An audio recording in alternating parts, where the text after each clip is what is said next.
धनंजय मुंडे अजित पवारांच्या भेटीला गेलेले आहेत। मंत्री धनंजय मुंडे सध्या मंत्रालयात दाखल झाले। धनंजय मुंडे आणि अजित पवार यांच्यामध्ये चर्चा सुरू आहे। बीड प्रकरणी धनंजय मुंडे अजित पवार यांच्यासोबत चर्चा करतायत अशी माहिती मिळतेय। बीड प्रकरणानंतर वारंवार धनंजय मुंडेंचं नाव समोर येतंय आणि याच प्रकरणी आज त्यांनी उपमुख्यमंत्री अजित पवार यांची भेट घेतली आहे। दोघांमध्येही बीड प्रकरणावरती चर्चा सुरू असल्याची माहिती मिळतेय।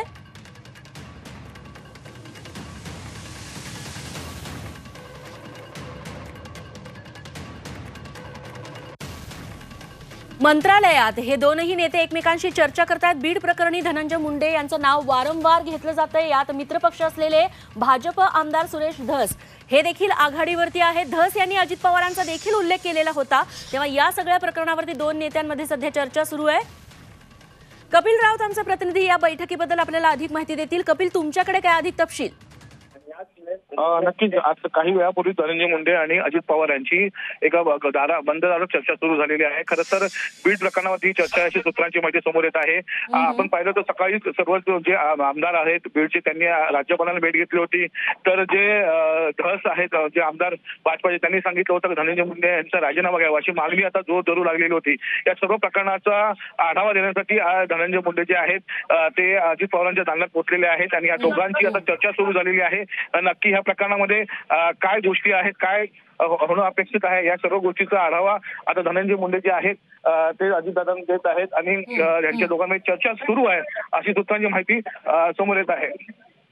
निश्चित कपिल, या दोन नेत्यांव्यतिरिक्त राष्ट्रवादीचे इतर कोणी नेते मंडळी तिथं आहेत सध्या बैठकीला?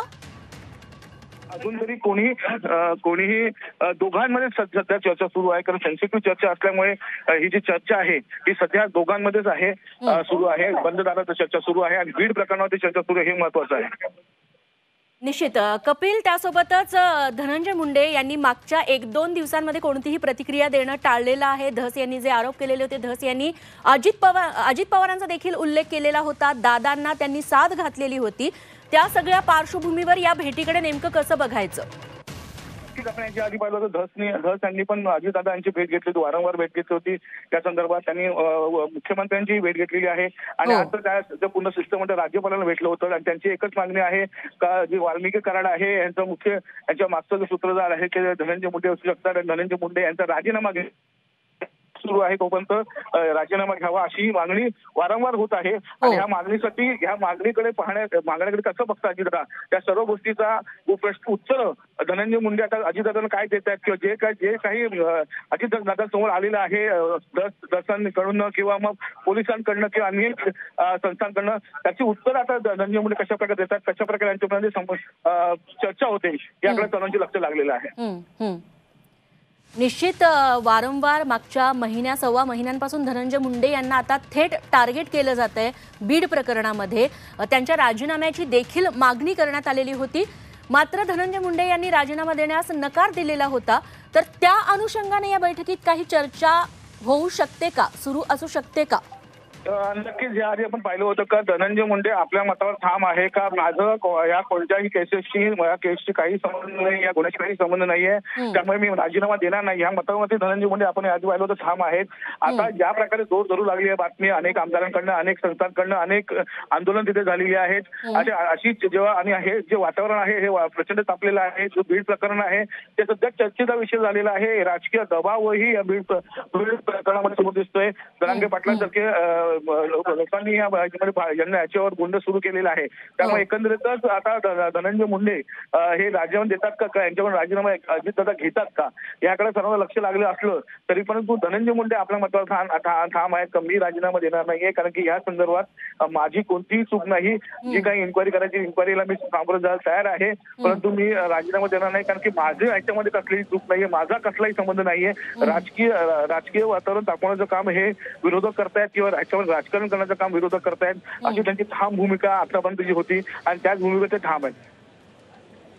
निश्चित त्यासोबतच कपिल, मागच्या महिन्याभरापासून आपण बघतोय भाजप मित्रपक्ष जे सत्तेत आहेत राष्ट्रवादी आणि भाजप, त्याच भाजपचे सुरेश धस वारंवार धनंजय मुंडेंचं नाव घेऊन आरोप करतायत। मुंडेंच्या बंगल्यावरती, सरकारी बंगल्यावरती खंडणी वसुलीचा सगळा प्लान झाला असा आरोप देखील त्यांनी काल पुण्यातल्या सभेत केलेला होता।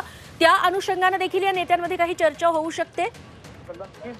खूप मोठा आरोप होता. खंडणी तो जो प्लॅन होता तो मुंडेंच्या बंगल्यावर करण्यात आला होता, असा मोठा आरोप धस यांनी केला होता. आणि ह्याच्या आधी पाहिलं होतं का युतीमध्ये असताना ही धस मुंडेंच्या विरोधात बोलतायत, मुंडेंच्या विरोधात भूमिका घेत आहेत. या संदर्भात मिटकरीही केलं होतं का जर महायुतीमध्ये जर खडा पडला त्याचं मुख्य कारण असेल ते सुरेश धस असतील. कारण सुरेश धस ज्या प्रकारे आरोप करतात, ज्या प्रकारे थेट नाव घेत आहे धनंजय मुंडेंचं, त्यामुळे कुठेतरी युतीमध्ये खडा पाडू शकतो असं चिन्ह तरी सध्या तरी निर्माण झालेलं आहे. कारण की मिटकरी याच्यावर बोललेले आहेत. त्याचबरोबर ज्या प्रकारचे आरोप केलेत की बंगल्यावर हा सर्व प्लॅन शिजला होता, त्यांच्याकडे अनेक सबूत आहेत, त्यांच्याकडे अनेक कागदपत्र डॉक्युमेंट्स आहेत, अशा अनेक गोष्टी जर बोलत असतात. आणि खरं तर हे जर सिद्ध झालं तर नक्कीच राष्ट्रवादीचं टेन्शन वाढणार आहे, धनंजय मुंडेंचं टेन्शन वाढणार आहे. अनेक गोष्टी जे गुलदस्त्यात आहेत, अनेक गोष्टीत हे शोधकार्याचा भाग आहे. त्यामुळे हा जो शोधकार्याचे चक्र फिरल्यानंतर जर काही समोर अनुचित गोष्ट येते किंवा धनंजय मुंडेंचा हात आहे असं येतं तर नक्कीच राष्ट्रवादीवर याचा दबाव वाढणार आहे. आणि खरं तर आपण पाहिलं होतं का क्लीन सरकार देणं हे स्वप्न देवेंद्र फडणवीसांचं आहे, एकनाथ शिंदेचं आहे, अजितदादांचं आहे. या आधी आपण पाहिलं होतं का जे आमदार क्लीन शीट नाहीये अशा आमदारांना कुठेही मंत्रिपदाचं नाम ठेवण्यात आलं होतं. त्यामुळे क्लीन सरकार देण्यासाठी आता हे तिघही काय पावलं उचलतात याकडे पाहणं गरजेचं असणार आहे. निश्चित कपिल, तुम्ही या बैठकीकडे लक्ष ठेवून राहा. तुमच्याकडून वेळोवेळी ताजी माहिती घेत राहू.